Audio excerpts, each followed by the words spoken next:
Hi, guys, and welcome back. I think it's safe to say that none of us intentionally set out to create conflict or to be in pain or to suffer. We all want to be happy. We all want to have meaningful relationships. We all want to have fulfilling lives. And yet, so many of us self sabotage without even realizing that we're doing it. Now, that may sound like a bizarre theory. However, the thing is, if we have experienced a lot of negative emotional events or a lot of trauma in our past, particularly in our childhood when our brain was forming, then we associate that as being our normal. That's our baseline. And as a result, anything else, including feeling safe, feeling calm, feeling secure, can almost set off alarm bells for us. It can feel completely alien. And as a result, driven by insecurity, driven by an uneasiness with things being calm and happy, we feel a need to create on a very subconscious level. I mean, oftentimes we're not even aware we're doing it. We feel a need to create drama and conflict in order to feel safe again. And it's just because the conflict feels familiar to us. It's almost like a security blanket. It's what we know. We don't know any better. However, it's really important that we become aware of it, because otherwise we will continue to go through life believing all of our self-limiting beliefs, believing that this is the way life is meant to be, believing that we have to assume that there's danger around every corner, and feeling safe in assuming that danger, And it's about, first of all, realizing that we're doing this on a very compassionate level. I mean, acknowledging the fact that we have struggled, and as a result we are drawn to struggle. It feels safe for us. It feels, as I said, like an outlet for us that we can trust. And realizing that we have these guards up, realizing that we struggle to let people in, that we struggle to bounce back.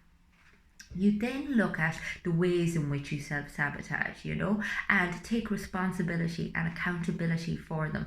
And this can be quite a painful process, as I said, because when you look back over your life, you'll see a lot of areas where you had a massive role to play in your unhappiness. And oftentimes a therapist is required to get you through this part because, as I said, it can be difficult. We always feel a need to protect the ego, to self-preserve, and it can be a hard pill to swallow that we've played a role in our own unhappiness. And as I said, it's important to note that a lot of this is done on a very unconscious level. It's not something that you intend to do, but it just happens because this is what you know. You then look at ways at building your resilience, your ability to bounce back, your ability to regulate emotions, and your ability to accept life for what it is, and to trust yourself, to trust other people, to trust life. And you then look at skills at challenging your negative thoughts. I mean, again, when we've had very negative experiences, that's where our thoughts tend to go on a regular basis. We always assume the worst.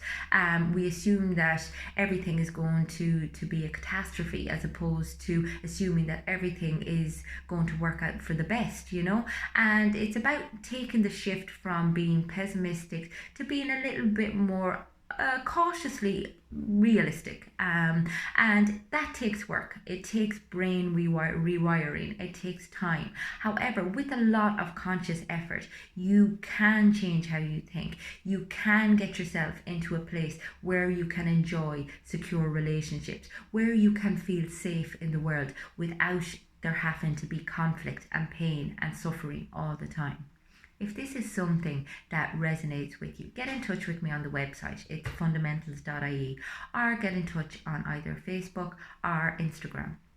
You can also check out my podcast with Neil O'Brien. It's called Touchy and Feely. It's on iTunes and Spotify. So go subscribe. Let me know what you think. And I have videos covering all of this content, about how to self-actualize, how to create self-awareness, how to deal with mental health issues, anxiety, depression, on my YouTube page. So go check it out. The channel is called Fiona Feely, and subscribe. Again, let me know what you think, and I'll talk to you again soon.